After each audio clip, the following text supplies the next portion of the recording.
Hi, everybody. Welcome.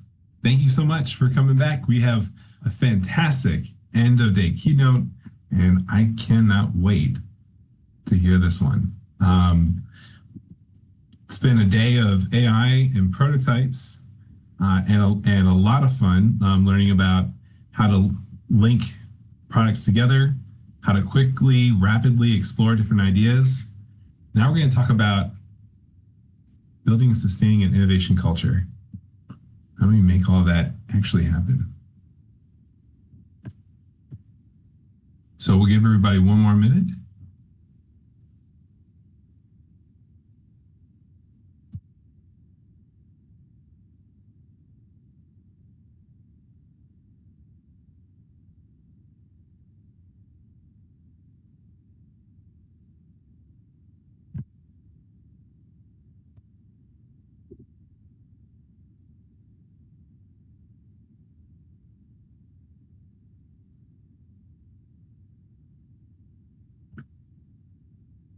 Okay. So thank you, everybody. It is my pleasure to introduce both Lynne and Dan. Lynne, Lynne Cuppernull and Dan Ward are the co-founders of Sparklit Group. And I've had the pleasure of knowing Dan for a little while now, personally, but having known his work for a long time as the author of Fire, which I teach here at the University of Maryland as part of our required reading. And I think it's pretty great. But together they make a super team, and they're here to talk about building and sustaining innovation culture. So Dan Ward is one of the co-founders of Sparklit Group, and he partners with leaders to spark joyful disruption, ask bolder questions, and build energized cultures that turn challenges into breakthroughs. He had 20 years in the U.S. Air Force as a technology leader and rapid innovation specialist. And if you follow him on LinkedIn, you'll hear all about better ways of both doing procurement and really interesting, innovative ways of doing product development. Lynne is also co-founder of Sparklit Group, partners with leaders to do the same in terms of joyful disruption, asking bold questions, and turning challenges into breakthroughs. She's a certified leadership coach with 24 years alongside the healthcare leaders and holds a master's in human resource development and specializes in helping people uncover the answers they already hold and discover strengths they didn't know they had. Just a joy to have you both here. I'm really excited for this presentation. Been waiting, I have to say, since the moment you agreed to do it. So thank you so much for being here, and looking forward to hearing from both of you. Awesome. Thanks so much, John. We are so happy to be here, and we're so glad all of you are here. Thanks for those of you who shared some of your thoughts on what an innovation culture looks like in the pre-event poll. There were a lot of great things in there. We're going to talk about many of them today. But just a quick snapshot, across all the groups, respondents to that poll saw innovation culture as the intersection of technology, experimentation, and empowerment, a mindset of curiosity and progress grounded in real-world problem solving. So we love that, and we're going to talk a little bit about some of those mindsets. We would also love to hear from you now about what you'd like to get out of today's session. So if you could take a minute, drop a note in the chat about what you're hoping to take away from today. We would love that. We know it's the afternoon. We know for some of you it maybe has been a long day. So buckle up. We're going to ask for a lot of interaction from you in the chat, and grab a pen and paper because we're probably going to ask you to write some things down too. So while you're doing that, here's a little bit about me and Dan. As John said, I'm Lynne Cuppernull. I spent 24 years leading, learning, and innovating with physicians and others in healthcare, most recently for the MITRE Corporation, where I had the opportunity to work with Dan as part of a small entrepreneurial team that we'll tell you a little bit more about later. Dan and I had so much fun working on innovation together at MITRE that we left. We left in June, and we started our own business, the Sparklit Group, where we focus on helping teams and organizations learn practical skills around culture, communication, collaboration, complexity. There's a theme there, right? We like words that start with C, and rapid innovation and learning from failure. In case you're wondering why Dan and I are not next to each other, sitting next to each other like Henry and Daniel were this morning, we really wish we could be, but we live in different states. So I'm in Northern Virginia, and Dan. And I'm out of the Boston, Massachusetts area. And Lynn, I love that phrase you just used. We had so much fun at MITRE, we decided to leave. We're totally going to use that line in future talks too. Hey, everybody, my name's Dan Ward. Thank you so much for coming. We're excited to be here. Appreciate the intro, John, and the invitation to come be part of this. Like you already heard, I'm an engineer by training. I spent 20 years active duty in the Air Force as a military technologist, where my specialty was building and leading small teams with short schedules and tight budgets to quickly design, develop, and deliver advanced new military tech. I wrote a couple books along the way, and as Lynn mentioned, after working at MITRE, we decided to launch the Sparklit group together. So I love what I'm seeing in the chat already. I saw something about creating space. I saw something about learning from failure. We are definitely going to talk about failure later on in a bit here, and then contributing to developing the next big thing. Yeah, 100%. Hang on to that idea, Enrico. I think we're going to hit that one pretty well. Thinking outside the box. And then ways to onboard friends with strong arguments against AI. All right, I don't know that we have that specifically as a topic in our slides, but I do think some of what we're going to talk about might equip you to have some of those conversations. All righty. So a first step towards building an innovation culture is just even knowing what we're talking about when we talk about innovation. So we like to start with a definition. Wherever you are, grab a pen and paper, because we believe innovation can be handwritten as well as electronic. So grab a pen and paper if you can, and take just, 45 seconds or so, jot down your definition of innovation.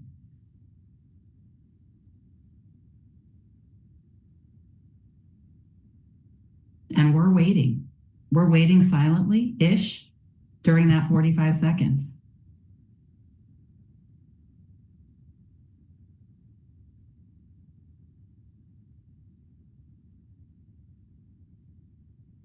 All right, Dan, you ready? All right, I'm ready. Here's why we like to start with this activity. Innovation is one of those words that we often use without defining it, even among people who do this sort of thing for a living. So my buddy Scott Anthony wrote this book called The Little Black Book of Innovation, and his opening bit is that he's written almost 250,000 words on the topic and never actually defined innovation in any of those books. Man, I wish I'd read his book before I wrote my first one. I did the exact same thing. So let's remedy that. Let's fix that. Let's address that right now. Our next slide here, slide 5, shows the definition that we've sort of adopted from Scott's book. And the way we like to define innovation, when we talk about it, we mean novelty with impact. We like this definition, novelty with impact, for a couple reasons. First, I like it because it's just 3 words. I can remember 3 words. They stick in my head, novelty with impact. We also like it because it is broad enough to be applicable in a wide range of situations. So novelty could be new tech. We often think of tech when we think about innovation.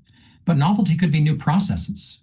It could be new organizational structures. It could be new businesses. It could be new communication modes and methods. And then impact could be saving time, saving money, saving lives, whatever the measures of merit are for the work that you're doing, whether it's sustainability, maintainability, survivability, effectiveness, availability, all of these goodnesses, all of these types of value that we might create, they fall under that umbrella of impact. And we also like that this is what distinguishes innovation from other types of things, right? If it's just novel, it's just different, but it doesn't make a difference, we might like that. We might call that creativity. But if it doesn't have novelty and impact, we're not going to call that innovation. And similarly, if you have a standard way of doing business that just solves a problem, creates some value, makes something better, and has an impact, but there's no novelty in it, great, do it. But we're not going to call that innovation either. So take a look at what you wrote. Does your definition address these 2 things?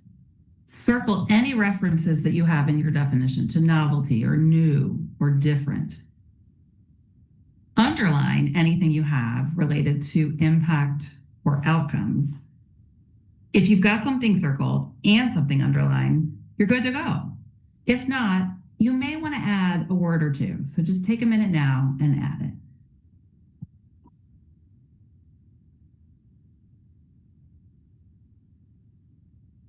All right. Another thing we like about this definition, novelty with impact, is we can graph it. I'm an engineer by training, like I mentioned, and man, we engineers, we love our graphs, right? So we can make a little graph that shows novelty and impact both occurring along a spectrum. So on the novelty spectrum, we might have things that are utterly unique. No one has ever seen anything quite like that. That'd be high novelty. And some things are kind of familiar. Maybe I've seen something similar. We might call that low novelty. And similarly on the impact scale, some things can be sort of helpful. It doesn't change my life, but it makes a part of my morning a little smoother. That might be low impact. Whereas other things have a huge positive impact, a really high impact, and that'd be the far right. Now, if you're paying really close attention and if you're thinking about what you're seeing, you might have noticed like there is such thing as negative impact. We want to avoid those, or at least include that in our calculation.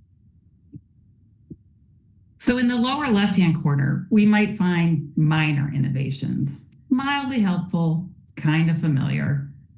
And in the upper right corner, that's where we're going to find those major innovations, utterly unique, saving the world. And here's what we're here to tell you.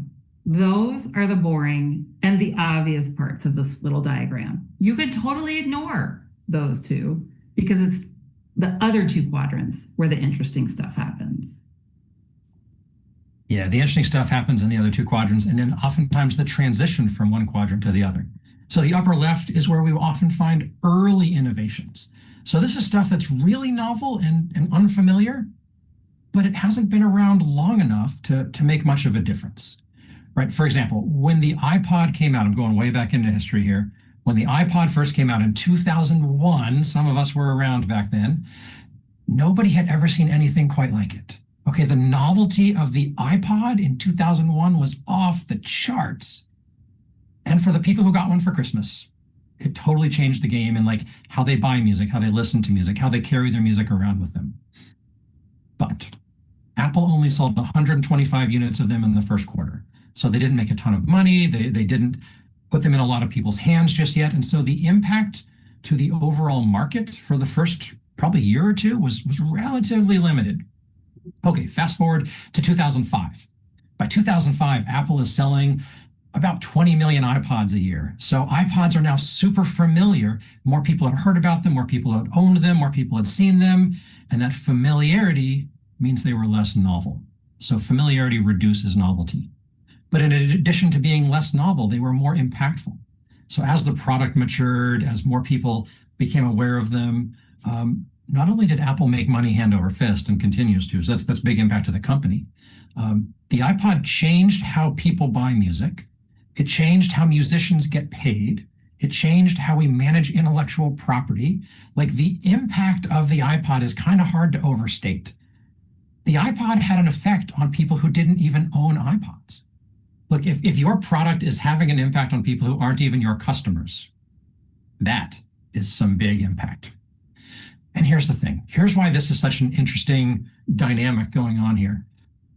2005, you can go back and Google it, is right around the time when people start writing articles about how Apple is losing their magic. Apple is not very innovative anymore in 2005 because what are they doing? They're selling iPods.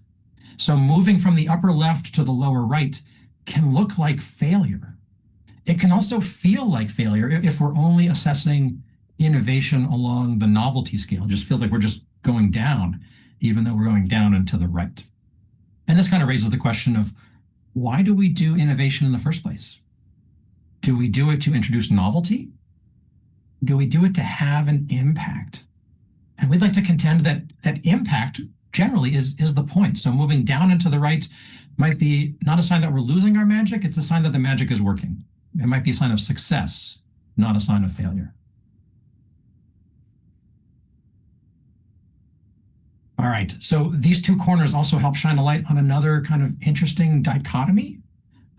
We talk about the difference between being boutique and franchise, kind of the boutique mindset and the franchise mindset. So boutiques tend to live in the upper left corner. They tend to offer a one-off product or service or experience, generally at a small scale. It might be highly valued by a small set of customers, but a boutique's overall impact to the larger ecosystem tends to be limited. In contrast, franchises. Franchises are on the lower right. Franchises are copies. They are standardized. They are less novel. You walk into a chain store and you know what to expect. It's familiar.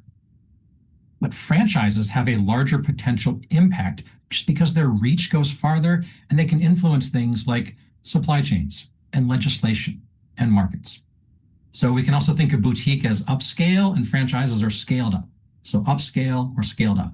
And you can find innovation in both places. It's just different types of innovation. So in terms of our mindsets as we're approaching this product type work, some people have a strong appetite for novelty, both developers and customers, and they want to sort of stay in that boutique area. There's nothing wrong with that. Other people have more of a franchise mentality. They see impact as more important than novelty. They're willing to trade off some novelty in pursuit of impact. Nothing wrong with that either. Again, both are legitimate types of innovation and both require different skills, both reflect different priorities. And priorities brings us to our next topic, which is culture. So we're back to defining things. Culture is another one of those words that gets used more often than it gets defined. And as it turns out, and I don't think I'm letting you all in on a secret because you're here at this talk, but building a culture of innovation is the determining factor of whether or not an organization is effective at innovation, which we know is why you're here. And so just like innovation, we think it's important to get clear on what we mean when we say culture.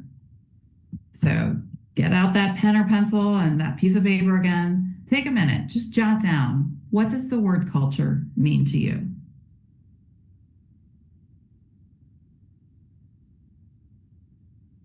Here's how we like to define it. We like to define culture as shared beliefs and behaviors. And beliefs come in two types. Things we believe are true and things we believe are important. A lot of times that second part, things that we believe are important, are known in corporate culture as values. Behaviors are those things that a video camera would capture us doing if it followed us around. We have found that it's actually kind of hard for people to get clear on behaviors. And so this video camera analogy is really useful. We did a workshop about a month ago and someone's like, oh, being nice is a key behavior in our organization. And we were like, awesome. What does that look like? So we'll break it down for you. For Dan and I, nice might look like sharing food with somebody who's hungry. So that's the behavior that illustrates nice. And speaking of sharing, culture is about shared beliefs and behaviors. It's the things a group of people believe are true and important, and it's the behaviors they collectively engage in. So when we put these two definitions together, innovation, novelty with impact, culture, shared beliefs and behaviors, turns out we get some really good questions. So instead of just asking, how do you build a culture of innovation, which is super vague and sort of buzzwordy and kind of hard to answer, now we're asking, what are some specific beliefs and behaviors that are likely to produce novelty that has impact? And while we're asking questions, because as John said, we love to ask questions, it's probably also a good idea to ask, what is that novelty you're trying to introduce? And what impact are you trying to have? All right, back to writing. Take a minute. Think about the organizational culture you're in right now. Write down a couple, no more than two, specific beliefs and behaviors that foster innovation in the culture you're in right now. And now we want you to take that, what you've written, and drop it in the chat. We'd love to see some of those beliefs and behaviors. We're going to go back to them in a little bit. And while you're doing that, we're going to share a couple that we think are super important for an innovation culture.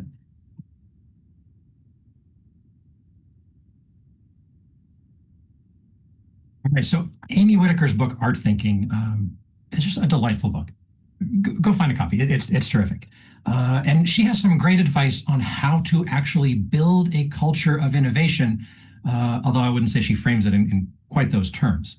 And in large part, the culture of innovation that she talks about building starts with curiosity, like giving yourself permission to be curious. Isn't it funny how we sometimes, as grown-ups, have to give ourselves permission to do something as fundamental and human as being curious, right? So this is a belief, again, beliefs and behaviors. This is a belief that it is okay to be curious, a belief that it's good to be curious. And that specific belief then would open us up to new ideas. And new ideas are kind of the starting point for creating novel products. So let's break this down a little bit more. In a culture that values curiosity, the beliefs might look like the obvious, okay, curiosity is important. We prioritize openness. We believe in learning. We believe it's good to explore new ideas.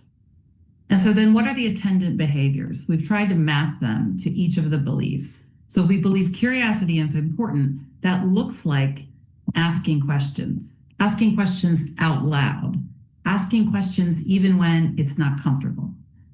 If we prioritize openness, that looks like active listening. And active listening really is mirroring back what you hear somebody say when they say it. When you're mirroring, it's hard to be judging someone's idea or sharing yours because you're too busy mirroring back what you heard. If we believe in learning, maybe that looks like reading, attending classes. And if we believe it's important to explore new ideas, that probably looks like piloting things and observing what happened, which leads us to our second set of beliefs and behaviors that we think are super important in an innovation culture. And that's our beliefs and behaviors around experiments. So one behavior that we think helps foster innovation is doing experiments. So doing an experiment is something a video camera could catch you doing. So in keeping with our preference for short, clear definitions of things, we like to define experiments as interventions and observations. So let me break that down a little bit. Let me expand it out a little bit. So an intervention, we're going to change something. We might add or we might subtract. We might rearrange, we might modify, make something bigger, make something smaller, make it go faster, make it go slower, change the order in which we do or present or manipulate the thing. So that's an intervention. But if all we do is make a change, if all we do is make an intervention, that's not an experiment. An experiment is an intervention followed by observation. So the observation is where we're going to notice something. We're going to measure something. We might count something. We can quantify or qualify. We're going to collect some data based on the implications or the consequences of that change, of that intervention. So our intervention should generally be singular. Our observations should generally be plural. So make one change at a time and then observe it from a bunch of different angles and see, looking for the ripples and the second order effects that come from that change.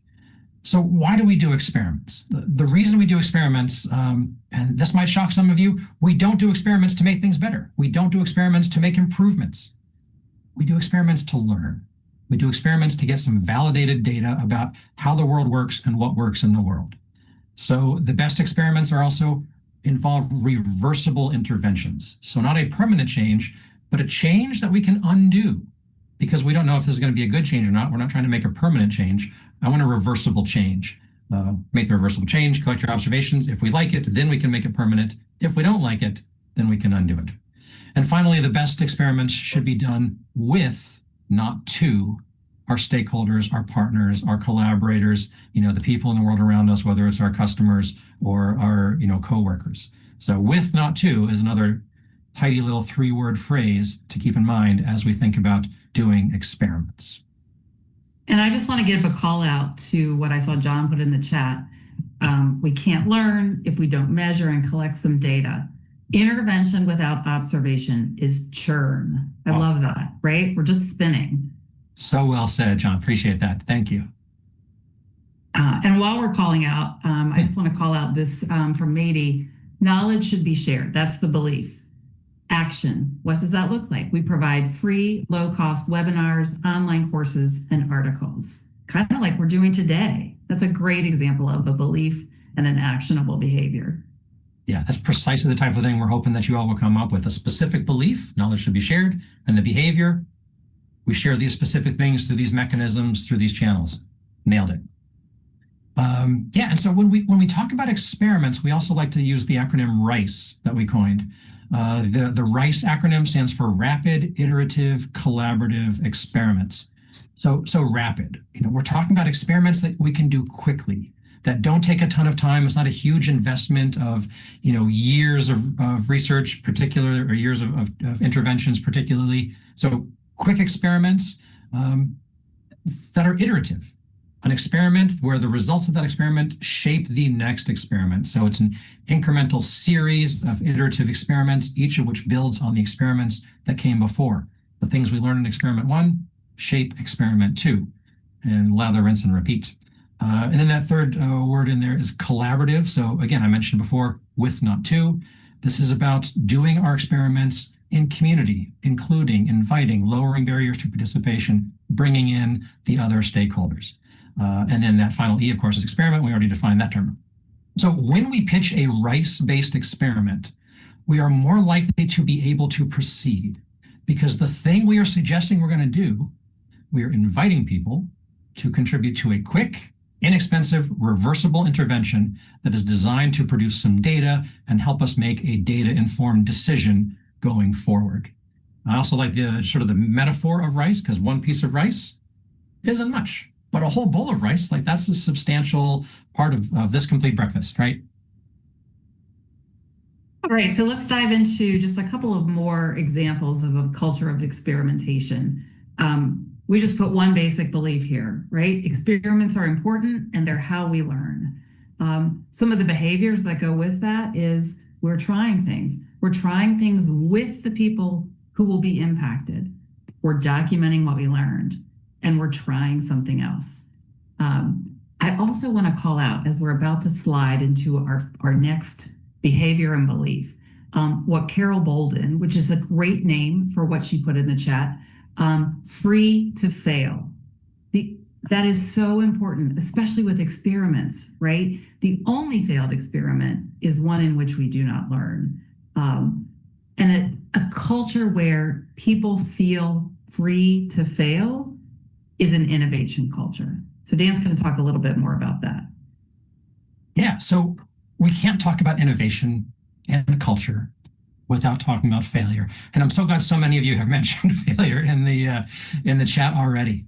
It turns out that our beliefs and our behaviors around failure have a huge influence on how innovative our culture is. So for example, if we believe failure is shameful, then we will probably hide it. We will probably deny it. We will probably punish it. That doesn't mean we're avoiding it. We're avoiding dealing with it. We're not avoiding experiencing it, right?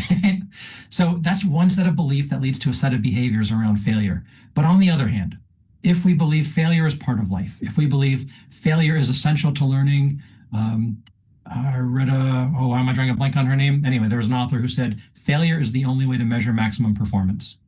I love that quote. Whitney was her last name. I'll come up with her first name later.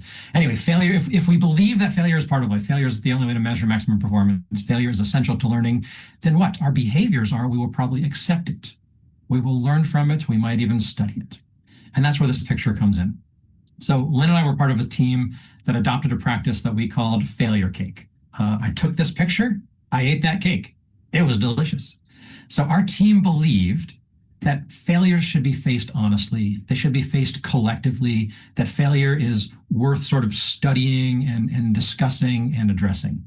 So we believe we should talk about our failures together. And we believed it's a lot easier to have those conversations if we eat cake while we're doing it. So here was the behavior, here was the practice. Whenever things didn't work out the way we hoped, whenever we tried something and we didn't get the result we were hoping for, somebody shows up the next day with a cake. And we would sit around the table together and we would eat that cake and we would talk about what did we attempt? What did we accomplish? What did we learn? What might we do differently next time? And these cakes became a big part of our culture. We eventually adopted the phrase, the worst thing that could happen is we get cake. Gang, do you know what that does to the boldness of a team? If your motto is the worst thing that happens is we get cake, that team will try anything because they know if it doesn't work out, hey, at least we get cake, and cake is delicious, cake is wonderful, and we get to eat cake with our friends, which makes it even better. So this failure cake practice encouraged us to be bold. It shaped our behaviors, to try things, to learn from our failures, to support each other, and to keep going even when it didn't work out the way we had hoped. And yes, Brian, if we eat too much cake, we might get a little bit fat.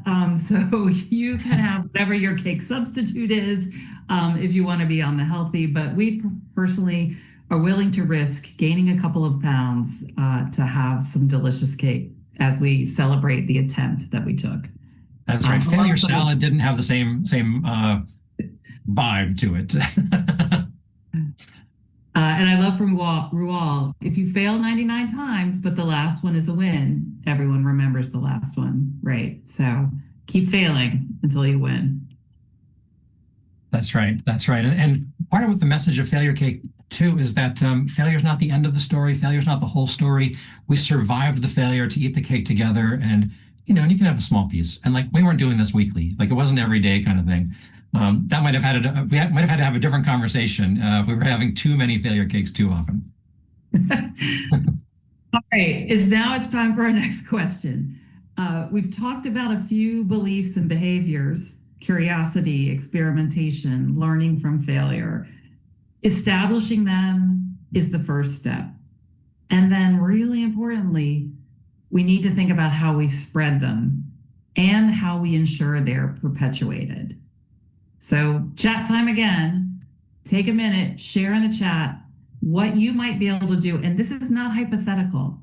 What you might be able to do by next Tuesday to establish and spread and support some of the innovation culture beliefs and behaviors you think are important in your organization. And while you're doing that, we'll share a couple of our ideas. So we do need to talk about leadership. Leaders clearly have a big role in building, spreading, maintaining a culture. Here's a short list of the leaders' contribution. We call this our 3002 model because MMMII is 3002 in Roman numerals. It's a little bit of innovation right there. All right, so it's important to do these with, not to, the other members of the group. So remember that culture isn't just based on what the leader says or does, it's shared beliefs and behaviors. So with that preamble, I'm going to break each one down a little bit. Message innovation constantly. Your team needs to hear it repeatedly. Innovation isn't just encouraged, it's expected. Talk about experimentation in team meetings. Celebrate learning from failures in your communications and weave innovation language into your everyday conversations. If you're not talking about it, the team's not going to think it's a priority. Model the behaviors you want to see. You can't ask your team to take risks if you're not willing to do so yourself. One of my favorite ones is ask questions publicly. Admit when you don't have all the answers and share your own experiments, especially the ones that didn't go so well. Do experiments with your team because when leaders visibly model the behaviors they want other people to see, it gives everybody else permission to do the same. Measure what matters for innovation. And so we're talking about tracking the behaviors that drive innovation, not just the outcomes. Are people running experiments? How many new ideas are being tested? Are teams collaborating across silos? What impact is your innovation having?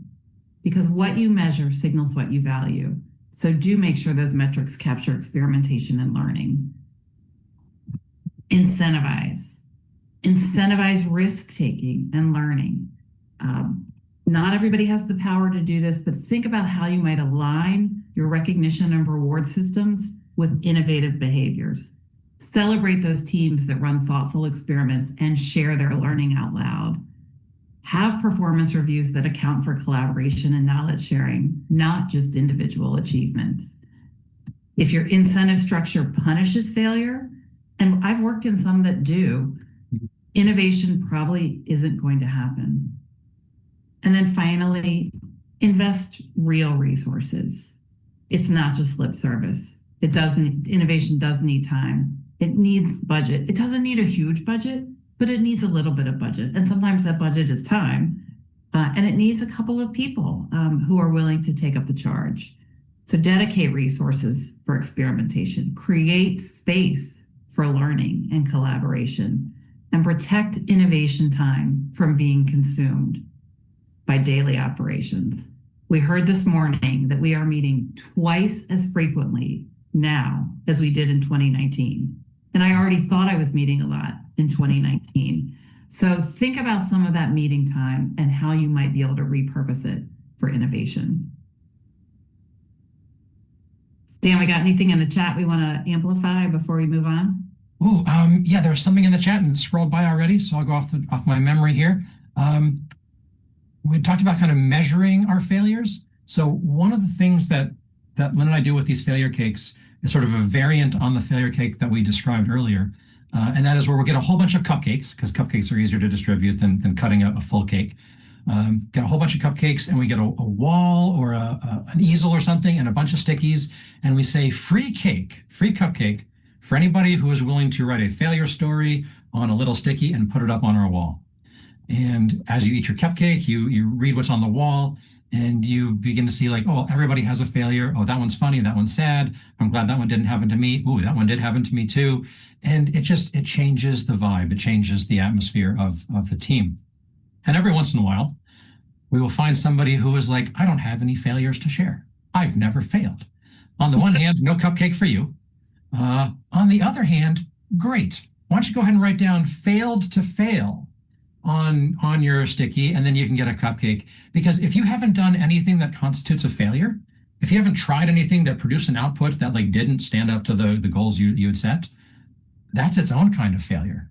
So failing to fail also falls into the category of what will earn you a cupcake when we do our failure walls. Thanks, Dan. And so this is all well and good if you're the leader, but what if you're not?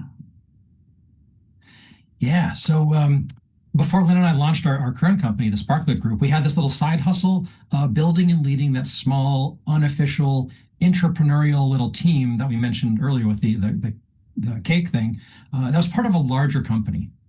So in our informal role, leading this very informal team, like nobody actually reported to us. We didn't have any real authority to do anything or to direct anyone or to control many resources. We had a tiny little budget. We just sort of saw a gap and we filled it. So we built some tools, we recruited some volunteer teammates, we developed and delivered products and services that people found valuable, both inside the company and with our external customers. We ended up with more than 100 people who were part of this movement, really. Even though we were never officially a department or a division, neither of us were appointed to be managers in this space. So it started out as a very internal subculture of innovation, but it eventually spread, and it just organically began to influence the organization's larger culture. So although we weren't the formal leader, we were still contributing to shaping and building and sustaining a culture of innovation that really kind of caught on until we headed off to go do other things. and it persists even after we've left. That's kind of important as well. I want to spend just 1 minute before we jump to our next slide on question from John in the chat, John A. How do you balance encouraging failures in a business with limited resources so that you don't go under? Such a good question. I think my first thought is, what type of experiments are you doing? Hopefully they're relatively low cost experiments so that the failures are also relatively low cost. And I think, again, our point here is that we're not celebrating failing so much as we are celebrating attempting something. And hopefully that can be done in a relatively low cost or budget neutral way. Yeah, I would just piggyback on that, everything Lynne just said.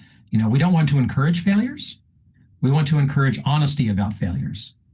And if we encourage honesty about failures, then we learn from the failures and then we avoid them going forward. So under the model that we're just describing, that the culture that we're talking about building, you're actually going to fail less. The ones who fail the most are the ones who pretend they didn't fail at all, and who don't eat the cake and don't have those conversations. I see this next one from Maddie about limiting time spent in meetings. We're going to talk about that in just a moment. But before we do, we love to talk manifestos. Right. So let's talk about manifestos for a second. You know, Lynn and I have studied cultural shifts and the ways cultures have changed and been established. We have not yet found a single example of a significant cultural shift that wasn't built on some kind of document, right? Whether it's the Declaration of Independence, the Agile Software Manifesto, every religious movement in the history of ever, there's always some foundational document. And the general term for this type of document, this category of document is manifestos. So a manifesto is a short, tight document that provides clarity about the beliefs and behaviors that a group is working to establish. So as you think about building a culture, you might want to write some kind of little manifesto and do it with, not to, do it collaboratively, do it with the people that you're building this culture with. So to help you get started, go to 1000manifestos.com. You can see the link there at the top of the page, and go read the Manifesto. Yes, that is a thing. Somebody loves manifestos so much, they wrote a manifesto about manifestos. So you can see the first 4 of the 9 manifesto principles there. And then maybe read some of the manifestos on the list for more inspiration. But this might be an interesting activity, a behavior that you could go do to help bring clarity and consensus around the types of beliefs and behaviors around the culture you're trying to build. And Enrico, yeah, it could be similar to a vision statement. A vision statement might be baked into that manifesto. So, yeah, I would say the only difference is that a vision statement is usually a little bit shorter, right? Mm-hmm. Something that'll fit on a t-shirt. And a manifesto, that's when you can get a little wordier. Yeah. And really about those beliefs and behaviors. Yeah, great question. Okay, so for all the stuff we said about culture being shared, we do want to acknowledge it's not monolithic. Not everybody in every group believes exactly the same things or behaves in exactly the same way all the time. For example, let's take your local hospital. The emergency department is probably going to have a different culture than, say, the billing department or the maternity ward. So there can also be a larger organizational culture and then some subcultures. That group Dan and I were part of, the Innovation Toolkit team, not everybody behaved the same way all the time. We all believed in collaboration, the set of tools for innovation that we had created, but how we went about using them looked different. And similarly, culture isn't static. So don't be surprised if your culture changes. When you want to be surprised and actually probably a little bit worried is if it doesn't change.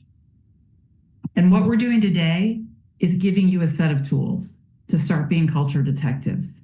Because once you can see it and name what you see, you have the power to influence it. Right, it's time for another big question. What are some barriers to innovation in your own organization? Anytime we talk about culture and innovation, we think it's super important to also surface all the barriers to innovation. Go ahead and drop them in the chat. I will say that some of the ones we tend to see all the time when we do this are time. Sure, time is a barrier, absolutely. Leadership, yep. Resources, and fear. Fear of change, fear of being wrong, fear of failure.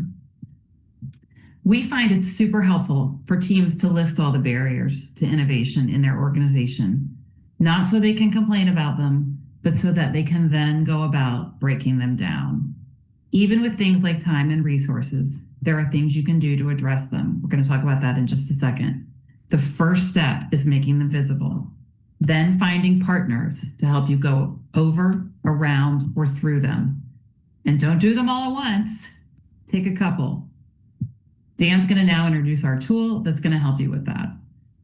Yeah, and I just want to shout out to, I didn't catch the name, whoever wrote psychological safety as kind of a barrier, kind of a lack of psychological safety. Boy, cake does go a long way to building some psychological safety as we're talking about our failures and our challenges. All right, so one of the big barriers to a culture of innovation is when we actually don't have a shared set of beliefs and behaviors. And maybe we don't have them because we didn't write them down and we can't see them, right? There's no sort of manifesto, no document to rally around. So this little 2x2 map that we developed here is one way to help us see, visually our beliefs and behaviors so that we can talk about them, so that we can shape them, we can pick them, and be deliberate and explicit about them. So like the innovation novelty with impact graph, beliefs fall along a spectrum from really strong beliefs firmly held to mild beliefs that I don't really have a strong opinion on that one. And then behaviors, similarly, fall along a spectrum from frequent behaviors. All of us do this all the time, every day, twice on Sunday, versus occasional behaviors. Like, well, we don't actually do that one very often. So from here, now we can take a look at an example. So imagine that we as a group all strongly believe reading is important. We all grew up watching Reading Rainbow, and we are just convinced reading is a great thing to do. And most of us never pick up a book or a magazine or a newspaper or any kind of reading material. So that would put reading, if that was the case, I'm not saying it is, but if that was the case, that would put reading in the strong belief in frequent behavior category of our chart here. That is not ideal. What we want to do then, once we see this, we can take action to move it from the upper left to the upper right. Maybe we start a book club. Maybe we build a lending library. Maybe we recommend books to each other. Maybe we just visibly have books on our desks or in our space, right? These would be visible behaviors that would reinforce that belief. And when the members of the group start reading regularly, that would be a reflection of a strong belief expressed through frequent action. And we can map it out and it looks like this. Let's take another one. Let's suppose our group has a lot of long meetings, even though none of us believe long meetings are a good idea or are useful. I think from some of what we've seen in the chat that this may be familiar to at least a few folks. So this is an example of a frequent behavior that isn't connected with a strong belief. So here's an opportunity for the group to talk about what they do believe when it comes to meetings. If we don't believe long meetings are a good idea, we could start making them shorter. That way, we're not frequently doing something that we don't believe in. All right, so here's your invitation to map out some of the beliefs and behaviors that might be present in whatever group or organization that you're a part of. So how would you describe your current organization's either current culture or desired culture? So maybe start with the current culture and then think about what changes you might like to propose. Do you have a lot of things in the upper left quadrant, strong beliefs that are not expressed through frequent behavior? Do you have a lot of things in the lower right quadrant, frequent behaviors that aren't actually supported by the group's beliefs? And then how might we shift some of those to the upper right and the lower left? That's where we would like most of our beliefs and behaviors to exist in this little map. So for example, lack of time. What are we doing with our time instead? Are we spending our time in meetings? So that's back to that meeting example in the lower right, and we can have fewer meetings, shorter meetings, and we might have to have a conversation about that. And remember, culture is shared beliefs and behaviors. So the word shared doesn't show up on this map, but you need to keep that in mind. So do this exercise with people. And then once you've sort of laid it all out here, maybe this could be the foundation of that manifesto you're going to go write. I love this example in the chat from, I don't think I'm going to say it right, Dilruan, talking about two leaders in my company, he and his co-founder. When we tried to do the same thing, we always failed. But at one point, we realized we were both good at two different things. So I love that as an example of not only thinking about what we believe is important and how we behave, but also where are certain people strong and maybe we need them to lean into it and other people can lean into a different kind of behavior. So really breaking it down that way. Oh, I love that. That's a great example. Right, because I think Lynn mentioned earlier, when we say shared beliefs and behaviors, that doesn't mean everybody all the time, every exact belief, every exact behavior constantly. It's not monolithic and it's not static. Okay, we're coming into the final stretch here. quick recap. What did we talk about today in this session? So we talked about innovation, and we defined that innovation as novelty with impact. We talked about culture, which we defined as shared beliefs and behaviors. And we asked the question, what are the beliefs and behaviors that might lead to novelty that has impact? We talked about curiosity. We talked about experiments. We talked about manifestos. We talked about leadership, and we talked about what do you do if you're not the formal leader? We talked about failure, and we shared a little culture mapping framework to help you see the culture that you want to build. And you all are invited, and I might even be so bold as to say challenged, to fill one of those out, not by yourself, but with the people you work with. So that brings us to you, and that brings us to now. This is your invitation to put all of this stuff into practice. So we can go back to the very beginning of the stuff that we wanted to you said you wanted to learn, like why you were here in the beginning. You can scroll back up and see if there was anything in that initial chat question. And if that's why you were here, hopefully this checks some of those boxes and addresses some of those needs and interests. So we're not talking about rocket science here in terms of the concepts, right? The concepts we talked about are not hard to grasp.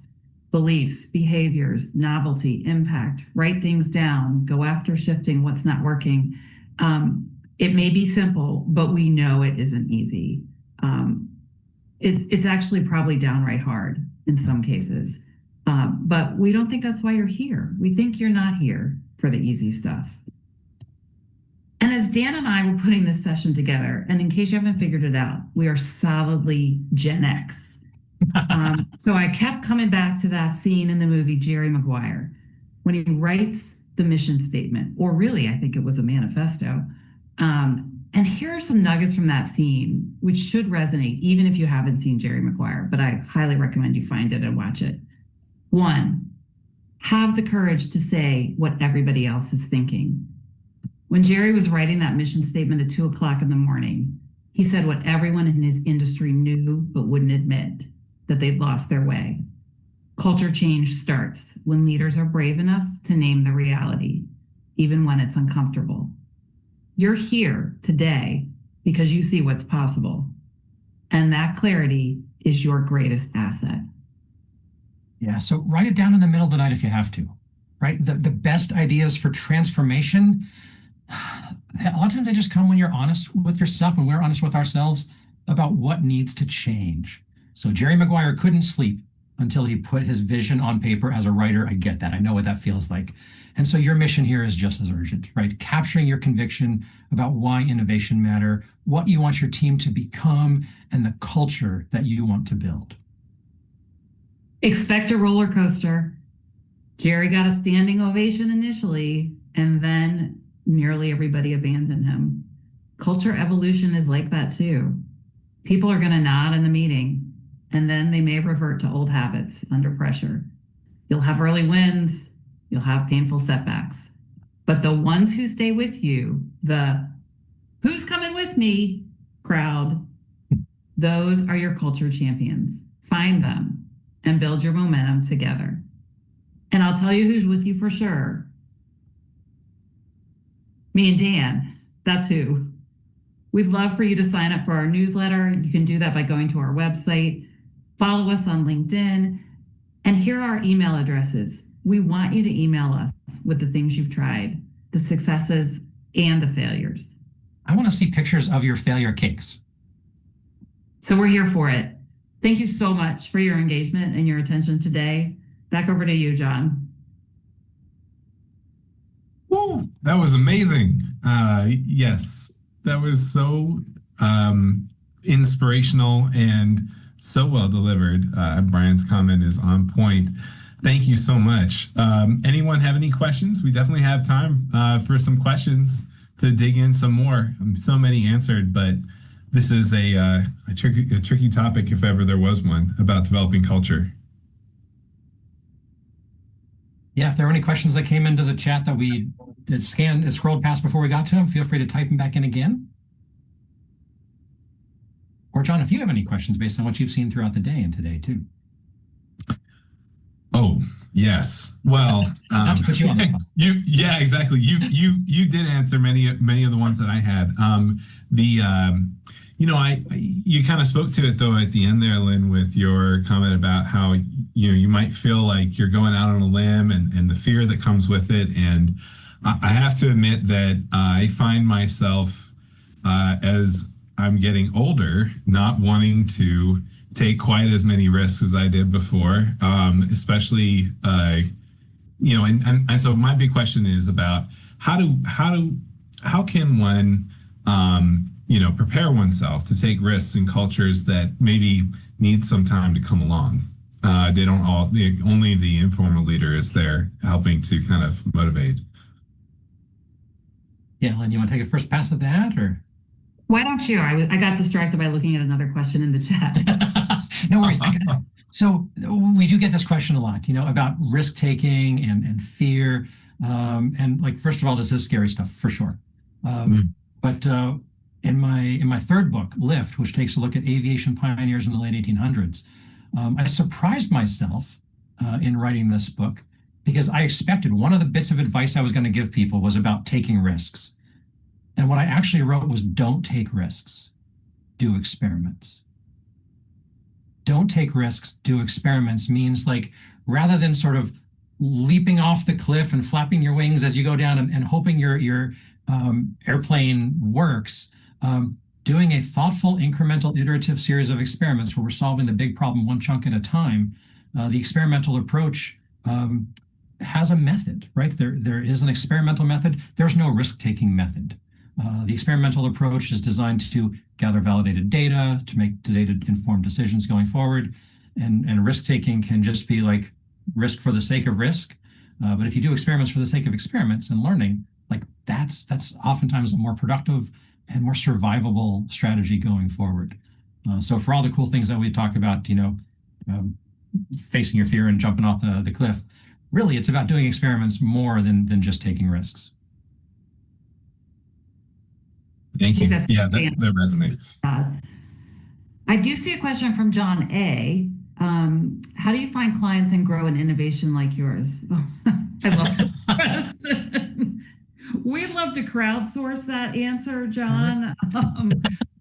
The short answer is, we're working on it. We started with who we knew. I think that's kind of the golden rule in any sort of business development or networking is you start with who you know. We're doing things like this. We're taking advantage of every opportunity we get. We're saying yes and not to things way more than we say no. But I think that there's no silver bullet answer on that one. Yeah, we experimentally, in a word, we do it experimentally by reaching out in different ways and different channels and coming and speaking at events like this. And boy, if there was an easy answer to that question, if there is one, I don't know what the easy answer is other than to say experimentally. And I did see a question about AI as well. Do we have a presentation or insights on the impact of AI on this concept?